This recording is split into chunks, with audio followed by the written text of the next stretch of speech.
En el nombre del Padre, y del Hijo, y del Espíritu Santo. Amén. Alabado sea Jesucristo.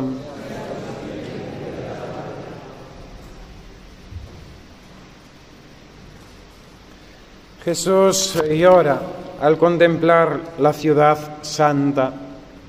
Una escena del Evangelio que no puede dejarnos indiferentes. Una escena conmovedora.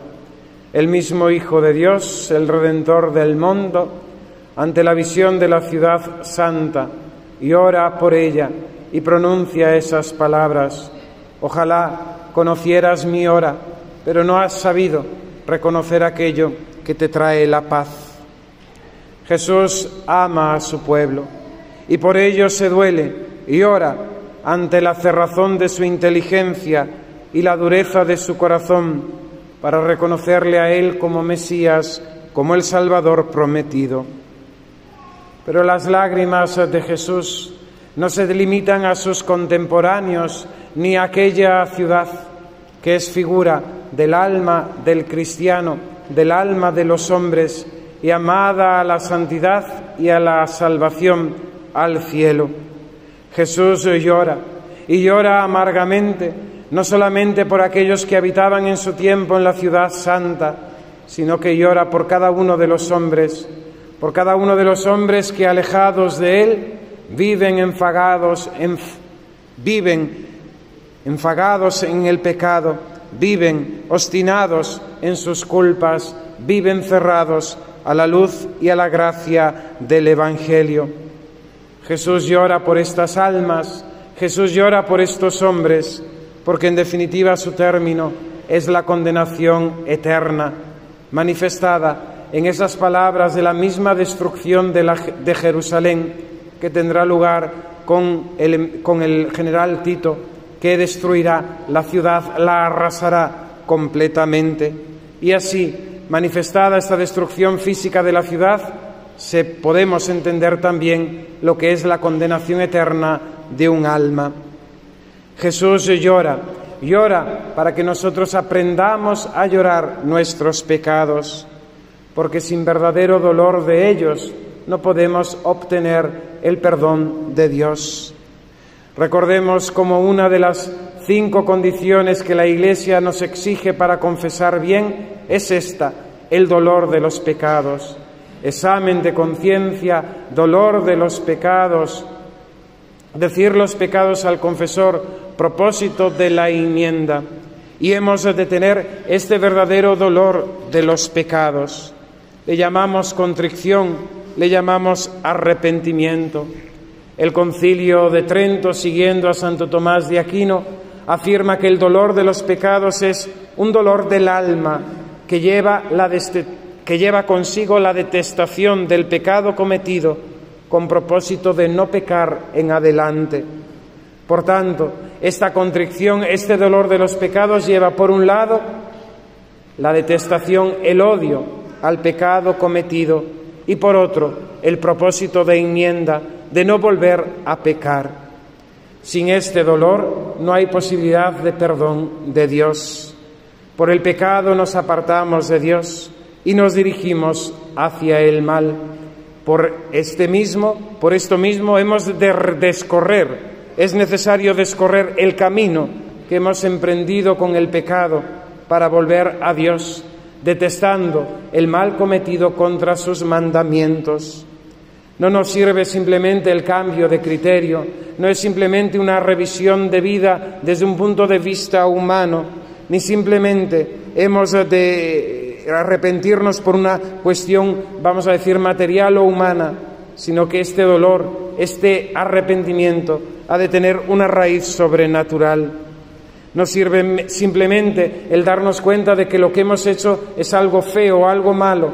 Hemos de tener otros motivos, un motivo mayor, que es el motivo de haber ofendido a Dios y de haber incumplido sus mandamientos.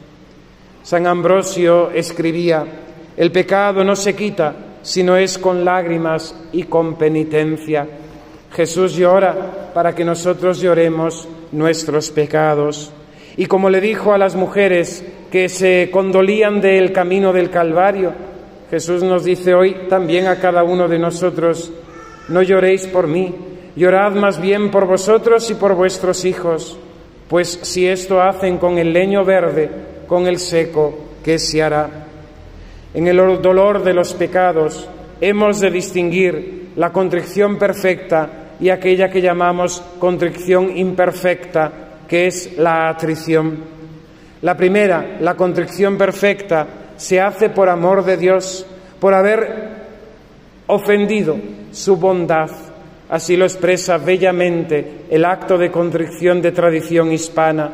Señor mío Jesucristo, Dios siempre verdadero, Creador, Padre y Redentor mío, por ser vos quien sois bondad infinita, por ser vos quien sois bondad infinita, a mí me pesa de todo corazón de haberos ofendido. Este dolor de contrición perfecta nace de la caridad, del amor a Dios, de darnos cuenta y reconocer que no hemos correspondido a ese amor de Dios que nos ha amado hasta el extremo, que nos ha amado tanto. La contrición imperfecta nace del miedo, del temor a la condenación eterna, como también puede brotar de la misma consideración de la fealdad del pecado que hemos cometido. Ambas, la contrición perfecta como el dolor de atrición, son buenos porque nos conducen a Dios y nos conducen al arrepentimiento y nos obtienen el perdón, pero de diverso modo. La contrición perfecta, cuando se engendra en el corazón del pecador, obtiene de Dios el mismo perdón con el deseo de recibir el sacramento de la confesión, y si éste no fuese posible, el perdón de Dios está garantizado. En cambio, el dolor de atrición necesita la confesión, el sacramento, acudir al sacerdote para confesar nuestras culpas, salvo en el caso de la extrema unción, cuando el enfermo inconsciente ya no puede manifestar sus culpas, ya no puede mostrar su arrepentimiento. ¿Cómo ha de ser la contrición de nuestros pecados? ¿Cómo ha de ser este dolor sobrenatural? En primer lugar, ha de ser un acto interno de la voluntad, pues el pecado no es otra cosa que un acto de la voluntad, del rechazo de los mandamientos de Dios y de hacer nuestra propia voluntad. Por tanto, vemos que ya no tiene nada que ver el dolor de los pecados con los sentimientos o vamos a decir, esa afectación interna que podamos sentir por algo mal realizado, sino que es un acto de la voluntad movida por la inteligencia al considerar nuestras acciones, al considerar nuestro pecado y que con ello hemos ofendido a Dios. Ha de ser, como he dicho anteriormente, un acto sobrenatural. El dolor de los pecados es una gracia que hemos de pedir a Dios y por eso, antes de confesar, cada vez que hacemos examen de conciencia, hemos de pedirle al Señor el verdadero arrepentimiento de nuestros pecados. No nos ha de llevar a arrepentirnos el simple fastidio de ser como somos, que no nos gusta, y por eso muchas veces acudimos al confesionario para limpiar nuestra conciencia, o simplemente por motivos humanos o materiales, debido a que por el pecado hemos perdido nuestra fortuna o hemos perdido la salud, etcétera, etcétera. No, el motivo de nuestro arrepentimiento ha de ser sobrenatural. Hemos perdido la gracia, hemos perdido el cielo, hemos perdido la amistad con Dios nuestro Señor. La contrición de los pecados ha de ser total, ha de ser universal, de todos los pecados, sin excluir ninguno, de todos los pecados mortales. Y en este sentido es necesario formar nuestra conciencia, formar nuestra inteligencia, porque el pecado no es aquello que a mí me parece que es pecado o lo que yo siento que es pecado, sino que pecado es toda ofensa a la ley de Dios, a sus mandamientos.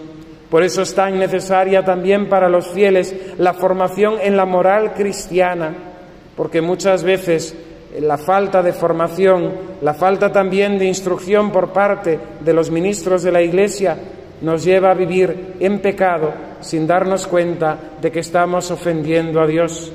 Ya no somos niños pequeños, todos somos mayorcitos y bien interesados somos cuando aquellas cosas que nos interesan buscamos, aprendemos, leemos, pues también lo que nos ha de importar es la salvación de nuestra alma.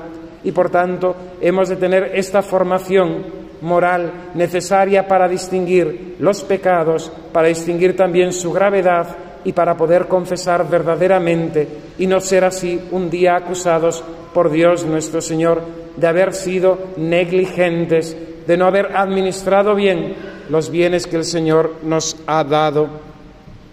La contrición de los pecados ha de ser suma, considerando el pecado, esto es, como el mayor de los males. Dice el padre Rollo Marín en su libro Teología Moral para los Seglares que el pecado es la única cosa en este mundo que merece el nombre de desgracia, porque por el pecado perdemos la desgracia. Imaginaos por un momento el cumplimiento de la profecía de Cristo sobre la ciudad de Jerusalén. Vendrán días sobre ti en que tus enemigos te rodearán de trincheras, te sitiarán, apretarán el cerco, te arrasarán a ti y a tus hijos dentro de ti y no dejarán piedra sobre piedra.